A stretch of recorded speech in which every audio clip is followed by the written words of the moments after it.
कि पूरी तैयारी थी वहाँ मुझे बड़ी देर तक जेल में रखने की, और केसेस तैयार हुए थे कि एक में से मैंने निकलना था तो दूसरा केस लग जाना था। और जब मैं निकलना भी था वहाँ से, जब मोजेस जजेस ने, इस्लामाबाद हाई कोर्ट ने जब उन्होंने मुझे बेल दे दी, तो फिर भी बाहर वहाँ पुलिस इंतज़ार कर रही थी।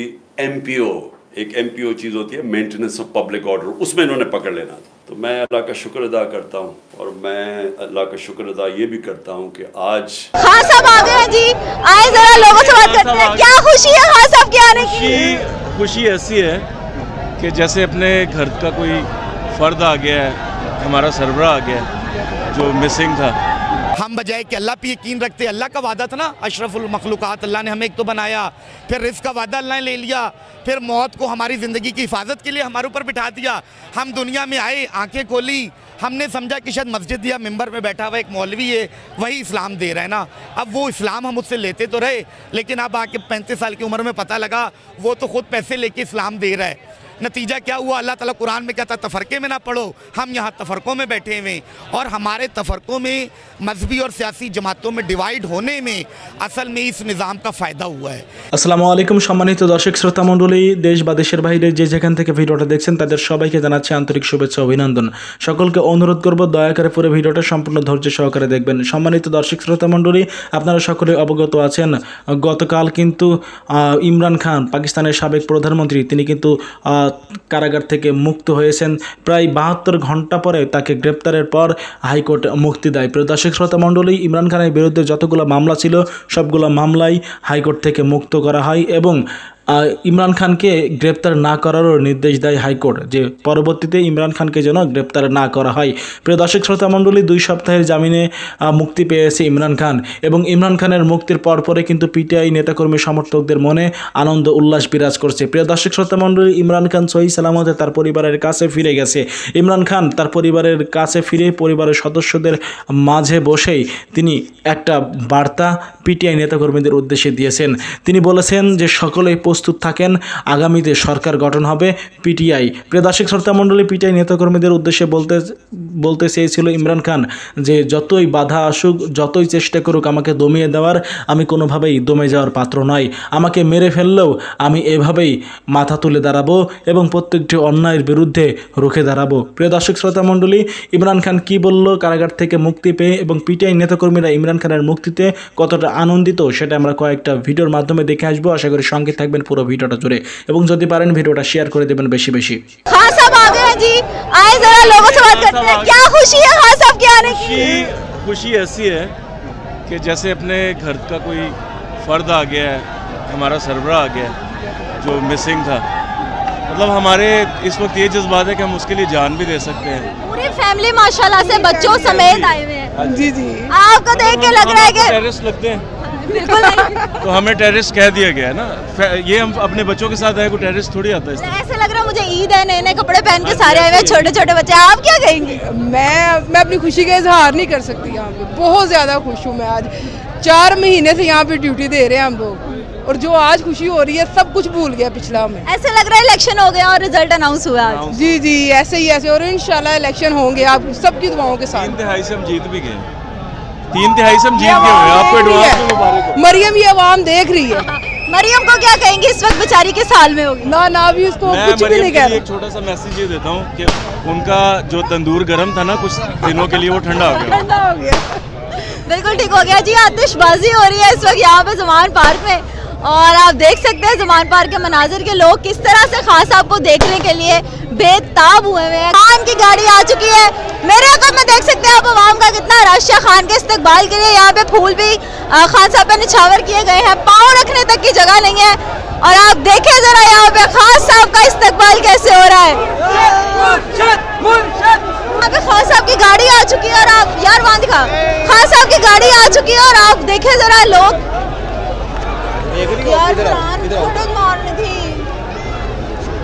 कि पूरी तैयारी थी वहाँ मुझे बड़ी देर तक जेल में रखने की, और केसेस तैयार हुए थे कि एक में से मैंने निकलना था तो दूसरा केस लग जाना था। और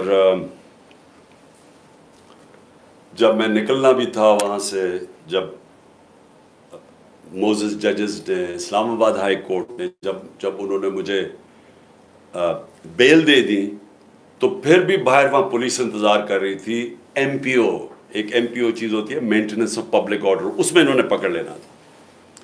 तो मैं अल्लाह का शुक्र अदा करता हूँ, और मैं अल्लाह का शुक्र अदा ये भी करता हूँ कि आज जो हमारी जमहूरियत है वो सिर्फ एक, मैं बार बार कहता हूँ कि एक छोटे से धागे से लटक रही है, और वो बचाने वाला हमें इस जमहूरियत को वो है हमारी अदलिया। और उस अदलिया के ऊपर पूरी तरह ये माफिया वारदात कर रहा है। तो मैं पहले तो अपनी कौम को सिर्फ ये कहना चाहता हूँ कि अपने अदलिया और अपने आइन के साथ जुड़ के खड़े हो जाए, क्योंकि कहीं इन्होंने ये जो माफिया, मैं माफिया का लफ्ज़ इस्तेमाल कर रहा हूँ कि सिर्फ ज़ाती मफाद के लिए सब कुछ कर रहे हैं। इनका कोई नेशनल इंटरेस्ट नहीं है, कोई अपने पैसे बचा रहा है, कोई अपनी कुर्सी बचा रहा है, लेकिन इनको फिक्र नहीं है कि मुल्क डूबता जा रहा है। तो ये एक रास्ते में जो अदलिया इनको रोक के रखा हुआ है, और जिसकी वजह से मैं आज यहाँ बैठा हुआ हूँ, उसके ऊपर अब पूरी वारदात है। याद रखें, नवाज शरीफ ने जब 2/3 अक्सरियत ले ली, तो उसके रास्ते में सिर्फ उसने देखा अदलिया है, एक चीफ जस्टिस, एक ईमानदार दयानतदार चीफ जस्टिस, तो उसने उसको गवारा नहीं किया, हमला किया सुप्रीम कोर्ट के ऊपर, और डंडों से चीफ जस्टिस को, यानी कभी ऐसी दुनिया की जमहूरियत में ऐसा मनाजर नहीं हुआ है कि डंडे मार के उस चीफ जस्टिस को और डरा के उसको भगाया, और फिर पैसे चलाए, ब्रीफ केस जो माफिया ऑपरेट करता है, या एलिमिनेट करता है और या फिर ख़रीदता है। तो आज़ाद अदलिया को उसने तबाह किया, और जब आज़ाद अदलिया जाती है तो ये याद रखें कि उस मुल्क में आपकी आज़ादी चली जाती है, क्योंकि आज़ाद अदलिया आइन के मुताबिक आपके जो बुनियादी हुकूक हैं, फंडामेंटल राइट्स हैं, उनकी हिफाजत करती है। मैं ये बार बार आपको इसलिए बताता रहता हूँ, मैं ख़ास तौर पे जो मुझे उम्मीद है अपने नौजवानों से, कि आपको समझना चाहिए कि हम क्यों सारी दुनिया हमारे से आगे निकल गई है, क्यों हमारे इतने बुरे हालात हैं। बुनियादी वजह इंसाफ ना होने की है। तो मैं ये बार बार आपको समझाता हूँ कि 27 साल पहले जब मैंने इंसाफ की तहरीक शुरू की थी, मकसद ही ये था, इंसाफ होता है, मुल्क आज़ाद होता है, वो मुल्क खुशहाल होता है। जिस मुल्क के अंदर इंसाफ नहीं होता, ना वहाँ आज़ादी होती है, ना वहाँ जमहूरियत होती है, ना वहाँ खुशहाली होती है। तो इस वक्त सारी कौम को खड़ा होना चाहिए अपनी अदलिया के साथ, और मैं उनका ख़ास तौर पे शुक्रगुज़ार हूँ कि जिस तरह उन्होंने कानून के मुताबिक जो बोगस केसेस मेरे ऊपर बनाए हुए हैं, एक के बाद दूसरा 145 केसेस बनाए हुए हैं। अदलिया एक ही जगह हम जाते हैं उम्मीद लेके, और वो अल्लाह का शुक्र है कि उन्होंने मुझे जेल में से बचाया। उसके बाद मैं जो पब्लिक निकली, और मैं बात कर रहा हूँ जो पुरअमन पब्लिक निकली, क्योंकि मेरे साथ जो मेरे चाहने वाले, मेरे जो वोटर्स हैं, जो मेरे साथ जो मेरे कारकुन हैं, ये हमेशा 27 साल हमेशा हम पुरअमन रहे हैं। हमने कभी, जितनी भी हमें हमारे इश्तियाल डाला जाए, कोशिश की जाए कि हम किसी तरह प्रोवोक हों और हम कुछ गलत करें, मैं फ़ख्र से कहता हूँ कि 27 साल की सियासत में हमेशा हम पुरअमन रहे हैं। मुझे 25 मई कभी नहीं भूलेगा पिछले साल, और जब ये इम्पोर्टेड हुकूमत और इनके हैंडलर्स, ये हैंडलर्स जो हैं, इन्होंने पीछे से ज़ोर लगाया था पुलिस को, क्योंकि हमने जब बाद में मुझसे पूछा, क्योंकि हमारी पंजाब में गवर्नमेंट थी, तो हमने पूछा कि तुमने हरकतें की थी। उन्होंने कहा जी पीछे से ऑर्डर थे, वो चिड़ियाघर से ऑर्डर आते थे, तो वो हमें हुक्म करते थे। मैं कहा तुम लोगों के घरों में 3-3 बजे घुस के तुमने जो हरकतें की, लोगों को उठाया, जो मारा, ना चादर ना चार दीवारी, ना औरतों की परवाह की। तो मैंने उनसे पूछा कि क्या आपको कोई शर्म नहीं आई? आपका तो काम है कानून के मुताबिक चलना। कहते जी नौकरी का सवाल है, हुक्म आता है वहाँ से, मानना पड़ता है जो कि पीछे से हुक्म आता है हैंडलर्स का। तो हमारे ऊपर जुल्म हुआ। 26 को सुबह को मैंने वहाँ धरना देना था इस्लामाबाद में, मैंने धरना ख़त्म किया उसी वक्त, क्योंकि मुझे पता था कि लोगों को गुस्सा था उस वक्त, जिस तरह इन्होंने शेलिंग की, फैमिलीज़ पे शेलिंग की, लोगों के घरों में घुसे। मुझे पता था इंतशार की तरफ जाना है। सबको पता है कि मैंने 26 की सुबह को जैसे ही मैं इस्लामाबाद, अभी डी चौक भी नहीं पहुंचा, मैंने कहा ख़त्म। उसके बाद मुझे गोलियां लगती हैं, कत्ल करना मुझे पता था, पहले से प्लान बना हुआ था। मैं कई दफ़ा आपको बता चुका हूँ कौन कौन उसके अंदर मुलव्वस था। मुझे सारे जो फनकार, जो अदाकार उसके अंदर थी, मुझे सबके नाम पता है, ऊपर से लेके नीचे तक। जितने हम समझते हैं कि वो एक का नाम जो लेता हूँ, उससे भी ऊपर का भी मुझे पता है कि इसने गो हेड, ग्रीन लाइट किसने दी थी, कौन ऊपर 2 लोग थे जिन्होंने उसको, इस आदमी को ग्रीन लाइट दी थी। और फिर इनके साथ वो जो सिविलियन मिला हुआ था, जो राना सनाउल्लाह और वो शहबाज शरीफ। मुझे जब गोली लगती है, क्या मैं नहीं, जब एक कत्ल अल्लाह बचाता है मुझे, क्या तब इंतशार नहीं होना चाहिए था? तब क्यों नहीं तोड़ फोड़ हुई? तब क्यों नहीं गिराओ झलाओ ये जो हुआ है? कुछ नहीं हुआ, क्योंकि ये मेरा फ़लसफ़ा नहीं है। मैं ये समझता हूँ कि अगर आप अपनी पार्टी को इस तरफ लगा देते हैं, अगर पार्टी, एक दफ़ा पार्टी को खून लग जाता है, जिस तरह हम जब कराची में पार्टी बनाने लगे तो उन्होंने कहा जी यहाँ तो अगर आपने पार्टी बनानी है तो आपको मिलिटेंट विंग बनाना पड़ेगा, क्योंकि MQM के पास मिलिटेंट विंग है, बाकी भी जमातें उनके सामने, सबके पास उन्होंने मुसल्लह लोगों को रखा हुआ है, आप भी रखें। ये आज से 25 साल पहले की बात है। मैंने तब उनको समझाया कि जिस वक्त आप अपनी पार्टी में मुसल्लह लोगों को रखते हैं, उस वक्त आपकी पार्टी की सारी फितरत ही बदल जाती है।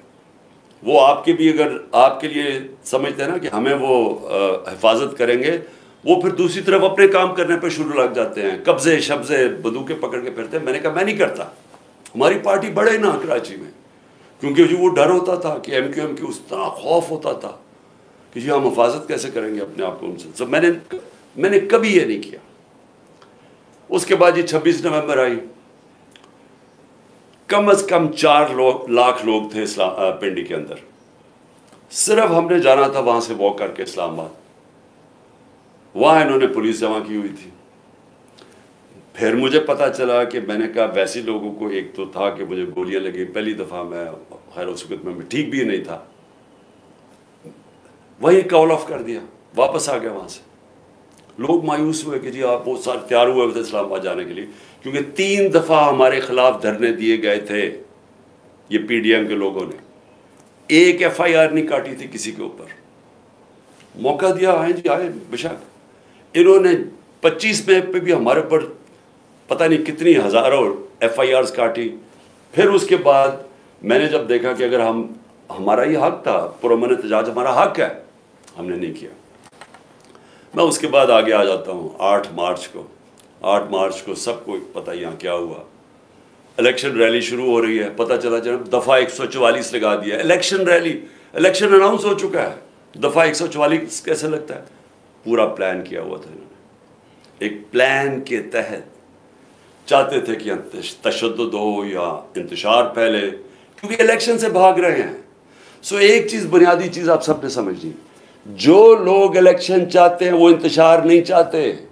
जो लोगों को खौफ आया हुआ है कि इलेक्शन में इनकी तबाही हो जानी है और इनका नामो निशान ख़त्म हो जाना है, वो इलेक्शन नहीं होने देना चाहते, लिहाजा वो चाहते हैं इंतशार। ये आप बुनियादी पॉइंट समझें। और मैं सारा वक्त अपने लोगों को, जब ज़िले शाह का इन्होंने तशद्दुद करके उसको कत्ल, उसकी जब डेड बॉडी की तस्वीरें आई, यहाँ गुस्सा था। हमने अगले दिन फिर रैली अनाउंस की, इन्होंने हमें इजाज़त नहीं दी, सबने कहा जी हम करेंगे रैली, कैंसिल की। उससे अगले दिन अदालत से इजाज़त लेके फिर रैली की, सब कानून के बीच में रह के किया। तो मैं अब आता हूँ जो मेरे घर से हुआ। पहले तो यहाँ इन्होंने गैर कानूनी तौर पे मेरे घर पे हमला कर दिया। 24 घंटे मेरे घर के ऊपर हमला किया इन्होंने, कोई इसकी तारीख नहीं है पाकिस्तान में। हमने कोई उसके बाद ऑर्डर नहीं किया कि जलाओ, घराओ, अटैक करो लोगों को। 18 तारीख को मार्च को जब मैं इस्लामाबाद जाता हूँ मजिस्ट्रेट के अदालत में,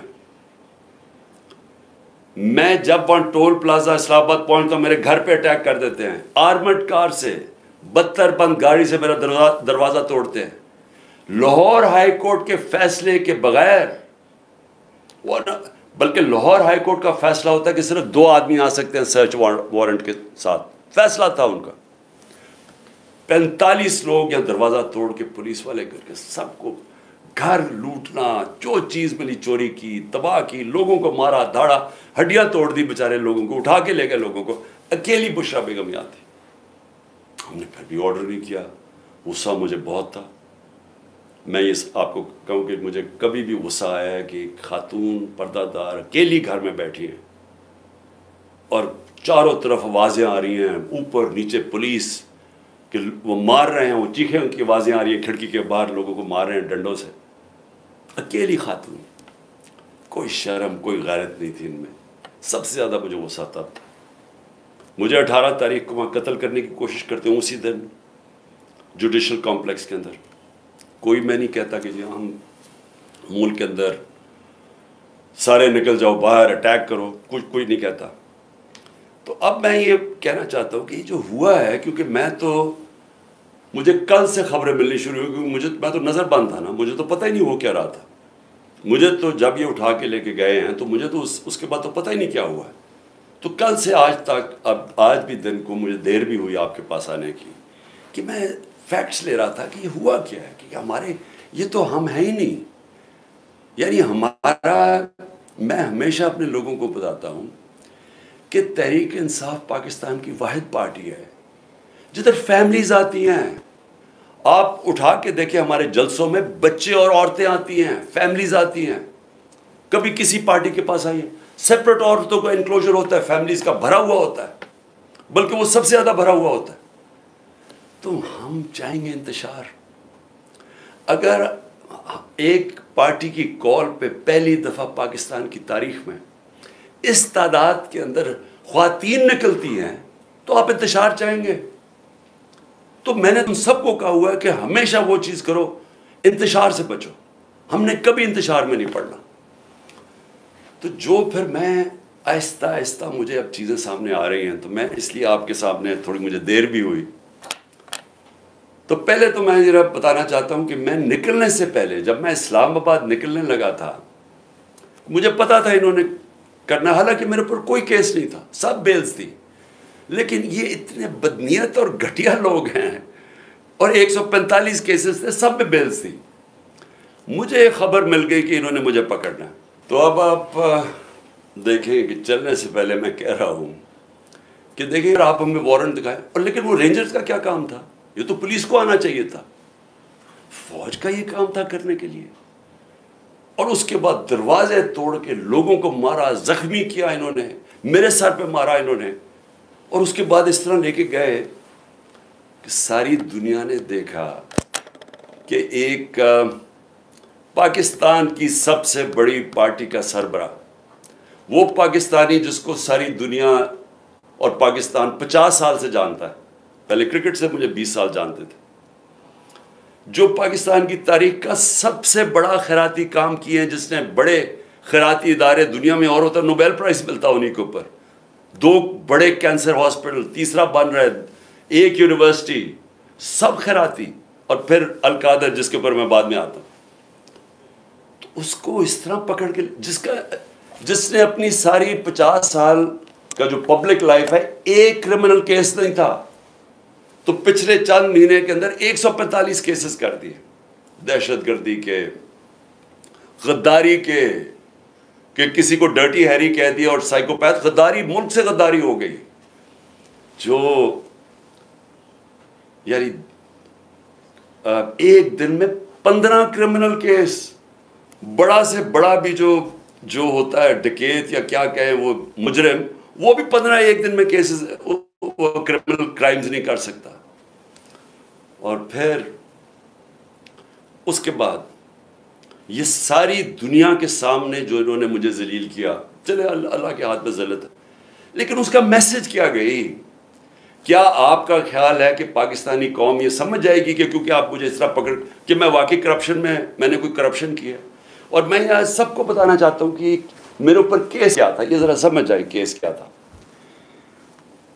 मैंने फैसला किया कि जब मैं प्राइम मिनिस्टर बना कि मैंने इस मुल्क के अंदर सीरत नबी को प्रमोट करना है, क्योंकि हमारी अखलाकियात तबाह हो चुकी है, हमारी मोरालिटी गिर चुकी है। मोरालिटी गिरी हुई है तो इस तरह के चोर और चक्के सारे मुल्क के ऊपर बैठे हुए हैं। एक से एक बड़ा मुजरिम जुराइम पेशा आदमी आज मुल्क के ऊपर बैठ गया है। तो जब आपकी मुल्क की अखलाकियात ख़त्म होती है, मुल्क तबाह हो जाता है। मेरा अल कादर यूनिवर्सिटी का मकसद बनाने का था क्या कि इस मुल्क के अंदर एक नई लीडरशिप पैदा हो, जो कि सीरत नबी के ऊपर, जो दुनिया की तारीख का सबसे अजीम लीडर थे, उनकी क्वालिटीज़ आए उनके अंदर, कि वो क्या उनके अंदर क्वालिटीज़ थी कि उन्होंने सारी दुनिया का नक्शा बदल दिया। और क्यों अल्लाह हुक्म करता उनकी सुन्नत पे चलो। तो वो मकसद वो तौर पर सूफीज़म और रूहानियत के ऊपर, और उसके अलावा टेक्नोलॉजी पढ़ाई जाए वहाँ, तो ये मकसद था उसका। तो ये फैसला होता है दिसंबर में, दिसंबर 2018। ये ज़रा आप सुनते रहें। एक स्पॉन्सर आता है, वो कहता है मैं बनाने के लिए तैयार हूँ। आपको पता है कि इस वक्त मैं एक कैंसर हॉस्पिटल जिसका खसारा 9 अरब रुपया है हर साल का, 75% कैंसर के मरीजों को मुफ्त इलाज देने का। पेशावर में दूसरा कैंसर हॉस्पिटल, कराची के अंदर तीसरा कैंसर हॉस्पिटल जो कि सबसे बड़ा है, जो 30 अरब रुपए का बन रहा है। नमल यूनिवर्सिटी चल रही है जो कि 1000 एकड़ के अंदर है। ये तो कोई 300 कुछ कनाल है, वो 1000 एकड़ के अंदर है। वहाँ भी 90% बच्चे नौजवान मुफ्त डिग्रीज ले रहे हैं। तो ये कोशिश ये थी कि यहाँ भी हम एक सेंटर सेटअप करें ताकि लीडरशिप निकले पाकिस्तान में जो एक सादिक और अमीन हो। तो ये मकसद था उसका। ये होता है फैसला नवंबर में। 15 मई को 2019 को मैं इसकी ग्राउंड ब्रेकिंग करता हूं जाके एज प्राइम मिनिस्टर। ये रिकॉर्ड देख लें। केस ये कौन सा है? एनसीए का जो केस ये बात कर रहे हैं, जो कैबिनेट में आता है, वो दिसंबर में आता है, 7 महीने के बाद। ये बन रही होती है यूनिवर्सिटी, पैसा एलोकेट हो जाता है। उसके 7 महीने के बाद बनी वहाँ ये एनसीए का केस आता है। वो सिंपल केस है, वो भी कोई मुश्किल नहीं है। हमारे पास ये चॉइस रखी गई कि पता नहीं 170 बिलियन डॉलर आ रहा है पाकिस्तान, या लेकिन उसके लिए आपको एक एग्रीमेंट हुई है मलिक रियाज और एनसीए में, तो लेकिन वो कॉन्फिडेंशियल है। तो अगर आप कॉन्फिडेंशियल मानते हैं तो वो पैसा आ जाता है पाकिस्तान में। अगर आप नहीं मानते तो आपको अदालत जाके वहाँ आना पड़ेगा, लिटिगेशन करनी पड़ेगी। हमें बताया गया कि $100 मिलियन हम जाया कर चुके हैं फॉरेन लिटिगेशन में। तो वो जब केस जाएगा वो कई साल चलेगा। लिहाजा हमने फैसला किया कि सुप्रीम कोर्ट में वो 170 मिलियन आता है या वो गवर्नमेंट ऑफ पाकिस्तान है, तो पाकिस्तान आ रहा है ना, उसके ऊपर मेरे ऊपर करप्शन केस है। ये केस कहते हैं जनाब आपने अल कादर यूनिवर्सिटी से फायदा उठाया है। अल कादर यूनिवर्सिटी ट्रस्ट है, उसके सारे ऑडिटेड अकाउंट्स हैं, वो सारे आपको पता है। बताएं किधर से फायदा उठाया? वो कोई नहीं बता रहा। ये नहीं नैब बता रही फायदा। वो कहते जी आपको कोई फायदा हो, क्योंकि आपको अल कादर बनाना था, लिहाजा आपने उसको मलिक रियाज को, जब सारी कैबिनेट का फैसला था, नहीं आपने इसलिए किया है क्योंकि आपने वो अल कादर यूनिवर्सिटी बनानी थी जिसमें मुझे कोई ज़ाती फ़ायदा नहीं है। जिस तरह ना मुझे नमल यूनिवर्सिटी से है, ना मुझे शौकत खानम से है, क्योंकि वो ट्रस्ट है, वो मेरी ज़ाती मलकियत तो नहीं।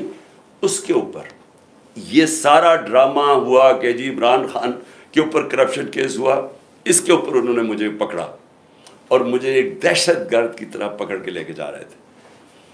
और दूसरा मेरी बीवी, अब मुझे जो इससे ज़्यादा अपने से ज़्यादा तकलीफ़ है कि मेरी बीवी का नाम भी ट्रस्टी में है। क्यों है? ट्रस्टी क्या होता क्या? पहले क्योंकि कौम को समझना चाहिए, क्योंकि इतना ज़्यादा प्रोपेगेंडा किया जा रहा है। खान साहब के वेलकम के लिए यहाँ पर कारकुनान की एक बहुत बड़ी तादाद जो है यहाँ पर पहुँच चुकी है। लाहौर भर से यहाँ पर कारकुनान जो है वो पहुँच चुके हैं। एक कारकुन मौजूद है, उनसे बात करेंगे। अस्सलाम वालेकुम। वालेकुम सलाम। बताइएगा, 2-3 दिन जो सिलसिला जारी रहा है, इंटरनेट बंद कर दिया गया, जिस तरह से जुल्म ढाया गया, खान साहब को स्पेशली जिस तरह से गिरफ्तार किया गया, क्या कहें? देखें, 2-3 चीज़ें ना बड़ी अफसोसनाक हुई और होनी भी नहीं चाहिए थी ना, और गैर कानूनी हुई। असल बात है, गैर कानूनी हुई तो गलत हो गई ना, वरना आईनी होती तो चलें हम उसको एक्सेप्ट कर रहे होते ना। सबसे पहले गैर कानूनी ये हुआ कि उन्होंने गलत तरीके से एक तो खान साहब को उठाया। मतलब एक तो केस, मतलब देखिए ना, अगर आपके पास कोई वारंट थे भी ना तो उसका पहले मुजरिम को या मुलजिम को पता ही नहीं है कि आप वारंट लेके फिर रहे ना उनको अरेस्ट करने के लिए। एक असूली तौर पे गैर आईनी काम आपने ये किया। फिर उसके बाद उसका रिएक्शन, देखिए अवाम ने फौरी रिएक्शन नहीं दिया। रिएक्शन तब आया है जब ये जो गिरफ्तारी थी कानूनी करार दी गई ना, इस वजह से फिर। और आपको खान साहब ने पहले भी कहा हुआ था कि अब मैंने अवाम को मुनज़्ज़म रखा हुआ है। देखिए, हम आम पाकिस्तानी शहरी हैं, हमें कोई मतलब इमरान खान ना हमें दाने देते हैं ना हम उनको पालते हैं ना, लेकिन वो एक विजन अगर वो हमें दे रहे ना कि बेसिकली हमारे बेसिक राइट्स क्या है ना। असल में रियासत का काम क्या था? रियासत ज़िम्मेदार होती है, अवामी नुमाइंदा होती है। उल्टा ये रियासत हमारे ऊपर हाकिम बन के बैठ गई ना। हाकिम अवाम होती है, हाकिम हमारे नुमाइंदे बन गए। तो इसकी वजह क्या थी कि मुल्क में कभी 50 साल से आइन पे अमल ही नहीं हुआ। अगर आइन पे अमल हो रहा होता तो ऑटोमेटिकली एक जो हमारे ऊपर हकूमती नुमाइंदा है उसको अपनी ज़िम्मेदारी का एहसास होता कि मैं एक अवामी नुमाइंदा हूँ, वो हमारे बुनियादी राइट्स के लिए जाके असम्बली में लड़ रहा होता ना। लेकिन अब चूँकि कभी आइन की, कानून की बात ही नहीं हुई, मतलब सारे के सारे इदारे जो एक बोसीदा निज़ाम हमारे ऊपर एक 50 साल से या 75 साल से राइज हुआ हुआ है, और मैं सो कॉल्ड कहूँगा जमहूरियत है कि वोट हम किसी और को देते हैं, मुसल्लत हमारे ऊपर कोई और हो जाता है। मुल्क में इस हद तक लाकानूनियत हुई हुई है कि उसके आफ्टर इफ़ेक्ट्स ये आए हैं कि अवाम, इस्लामी जमहूरिया पाकिस्तान में अवाम कह रही है कि हमें ये बंदा, हमें अपना नुमाइंदा चाहिए, और हो क्या रहा है जिसको हम पसंद नहीं करते वो अभी तक हमारे ऊपर मुसल्लत है। 1 साल और 1 महीना हो गया, और इसकी डिटाई, मतलब देखिए ना, चलो या तो आप हमारे ऊपर मुसल्लत हो गए थे ना, तो मुसल्लत हो कि आप कम से कम अवामी नुमाइंदा तो बनते ना। पहले तो आप बड़े अच्छे परफॉर्मर थे ना, एक अच्छे एडमिनिस्ट्रेटर थे, वो आप आए 13 महीने में हमने आपकी एडमिनिस्ट्रेशन भी देख ली। डॉलर मल्टीपल ऑफ 2 टाइम से भी ज़्यादा हो गया ना, घी और आटे की, मतलब। और हुआ क्या, पॉजिटिव क्या हुआ है 13 महीनों में कि आपने अपने 1100 अरब और 1600 अरब के जो केसेस थे नैब से, वो आपने माफ़ करवा लिए ना। मतलब आपकी प्रायोरिटी में कहीं भी आवाम थी ही नहीं। अगर आवाम होती तो कम से कम आप आवाम के लिए फ़ाइट तो करते। आप पिछले 6 महीने से IMF के लारे पे महंगाई करे जा रहे हैं, लेकिन IMF आपको और मज़ीद सख्त शर्तें करने पे लगाया हुआ है कि आप और मज़ीद पेट्रोल महंगा करें, डॉलर महंगा करें, फिर हम जाके आपको ना इसमें क्या कहते हैं, आपको जो अगली इंस्टॉलमेंट देंगे। मतलब हम एज अ कौम यहाँ तक पहुँच चुके हैं कि हमें पिछली किस्त देने के लिए भी ना तो अगली किस्त लेनी पड़ती है। मतलब इसका आफ्टर इफेक्ट क्या होगा? मतलब हम तो एक इंसानियत से भी एक नीचे की ज़िंदगी बेसिकली गुजार रहे हैं ना। मतलब स्टेट का काम था हमारे बेसिक राइट अभी पूरे हो रहे होते हैं। चीज़ पता है क्या है, खान साहब हमें 27 साल से यही सिखा रहे थे, जो हमें पिछले 2 दिन हमारे साथ हुआ है ना, हमें तब जनरली हमें अब रियलाइज़ हुआ है कि इमरान खान साहब तो हमें एक शऊर दे रहे थे। असल में तो ये जंग हमारी थी जो कि हमने अपने बच्चों के लिए लड़नी है, समझ गए ना। मतलब हमारे बड़ों ने हमारे लिए बड़ी मेहनत की, अब हमारे छोटे छोटे बच्चे ना, तो अब हमने उनका फ्यूचर बनाना है। हमने अपना दौर देख लिया है, जिस तरह से आइन की पामाली होती रही है, हमारे बेसिक राइट हमें नहीं मिले ना। मतलब हम एक महल्ले में रहते हैं, पानी, बिजली, गैस, सीवरेज, बिजली, पीने का साफ पानी, हम सिर्फ इन उलझनों में पड़े रहें। हमें पता ही नहीं था कि हम इससे निकलते, हमारे बेसिक राइट रियासत हमें दे रही होती, और हम इसके अलावा जो अपनी इंटरनल स्किल्स थे ना, अब मुल्क और कौम के लिए ना सर्व कर रहे होते। तो लेकिन हम चूँकि रोटी, कपड़ा और मकान से नहीं निकल पाए, और ऊपर से हमारा ईमान वहाँ पे ऐसा इस मुकाम पे खड़ा हुआ था कि क्या कहते हैं, हम बजाय कि अल्लाह पे यकीन रखते, अल्लाह का वादा था ना, अशरफुल मखलूक़ात, अल्लाह ने हमें एक तो बनाया, फिर रिज़्क़ का वादा अल्लाह ने ले लिया, फिर मौत को हमारी ज़िंदगी की हिफाजत के लिए हमारे ऊपर बिठा दिया। हम दुनिया में आए, आंखें खोली, हमने समझा कि शायद मस्जिद या मिंबर में बैठा हुआ एक मौलवी है, वही इस्लाम दे रहा है ना। अब वो इस्लाम हम उससे लेते तो रहे, लेकिन अब आके 35 साल की उम्र में पता लगा वो तो ख़ुद पैसे लेके इस्लाम दे रहा है नतीजा क्या हुआ? अल्लाह ताला कुरान में कहता है तफरके में ना पढ़ो, हम यहाँ तफरकों में बैठे हुए और हमारे तफरकों में मजहबी और सियासी जमातों में डिवाइड होने में असल में इस निज़ाम का फ़ायदा हुआ है। इस निज़ाम की 75 साल से जो हमारे ऊपर मुसल्लत है उसकी अचीवमेंट ये थी कि हम आपस में कौम डिवाइड हैं। एक को पुलिस मार रही होती है, दूसरा ग्रुप खुश हो रहा होता है ना।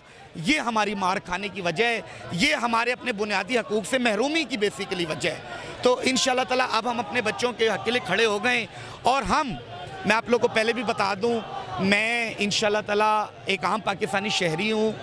अगर तो क्या कहते हैं इम्पोर्टेड हुकूमत या उनके आलाकार ये समझते ना कि ये निज़ाम चलता रहेगा, आपने करके देख लिया ना। आपने इमरान खान को नाजायज़ और गैर आइनी तरीके से उठा के भी देख लिया। आपने देखिए, आप राना सनाउल्लाह साहब, आप बार बार कहती हैं कि रियासत अपनी रिट कायम करना जानती है। आप शायद भूल गए, आप गलत फहमी में हैं। अगर आइन आपने पढ़ा होता ना तो आपको पता होता रियासत होती क्या है। रियासत अवाम होती है और रिट सिर्फ अवाम की होती है। आप हमारे अवामी नुमाइंदा हैं, इदारे हमारे मुलाजिम हैं, वो सिर्फ पाबंद हैं कि हमारे बुनियादी हकूक़ की हिफाजत करें और हम तक पहुँचाएँ।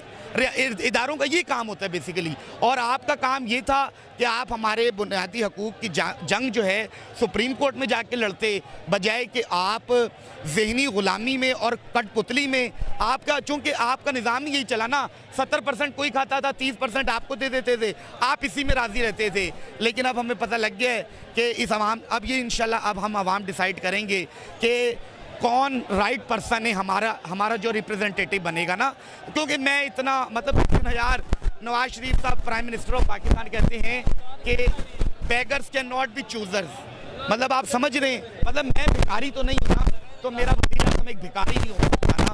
मैं खुददार इंसान हूँ तो मेरा नुमाइंदा भी एक खुददार ही होगा। और इंशाल्लाह ताला अल्लाह ताला कुरान में भी यही फरमाता है कि जैसी राया वैसे हुक्मरान।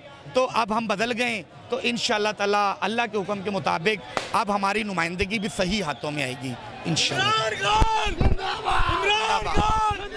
সম্মানিত দর্শক শ্রোতা মণ্ডলী, আপনারা দেখতে পারলেন। এখন আপনারা আপনাদের ব্যক্তিগত অভিমত মতামতটা ব্যক্ত করবেন, কমেন্ট বক্সে জানাবেন আপনারা কি বলতে চান, আপনাদের মতামতটা আসলে কি। ইমরান খানের মতামত শুনে, ইমরান খানের মুখ থেকে যে কথাগুলো শুনলেন সেটা সম্পর্কে আপনারা কি বলতে চান। পিটিআই নেতাকর্মীরা কিন্তু আনন্দে উল্লাসে মাতোয়ারা মগ্ন। তারা বলছে ইমরান খানের কিছু হলে তারা পুরো পাকিস্তান তছনছ করে দিবে। ইমরান খান তাদের কলিজা, ইমরান খান তাদের দুই নয়নের মণি। ইমরান খানকে মানুষ এতটা ভালোবাসে, ইমরান খানকে গ্রেপ্তার না করলে হয়তো বোঝা যেত না। ইমরান খানের জন্য পাকিস্তানের প্রত্যেকটি ব্যক্তিবর্গ, প্রত্যেকটি জনগণ কিন্তু রাস্তায় নেমে এসেছিল। সাধারণ ব্যক্তি থেকে শুরু করে পিটিআই সমর্থক প্রত্যেকটি রাজনৈতিক নেতাকর্মীরা কিন্তু রাজপথে নেমেছিল ইমরান খানের মুক্তির দাবিতে। এবং ইমরান খানকে গ্রেপ্তার করার পর থেকেই পুরো পাকিস্তান কিন্তু অচল হয়ে গিয়েছিল রীতিমতো। সেনাপ্রধানের কার্যালয় থেকে শুরু করে প্রত্যেকটি জায়গায় কিন্তু ভাঙচুর চালানো হয়েছে, প্রত্যেক জায়গায় কিন্তু হামলা করেছে পিটিআই সমর্থকরা এবং বলেছে ইমরান খানকে যদি মুক্ত করা না হয় তাহলে পাকিস্তানের বর্তমান প্রধানমন্ত্রী শেহবাজ শরীফকেও ছাড় দিবে না পিটিআই সমর্থক বা ইমরান খান সমর্থকরা। প্রিয় দর্শক শ্রোতা মণ্ডলী, ইমরান খান সরকার আবার গঠন করতে পারে, আবারও ইমরান খান ক্ষমতায় আসতে পারে। প্রিয় দর্শক শ্রোতা মণ্ডলী, এটা নিয়ে আপনারা কি বলতে চান সেটা জানাবেন কমেন্ট বক্সে। ভালো থাকবেন, আল্লাহ হাফেজ।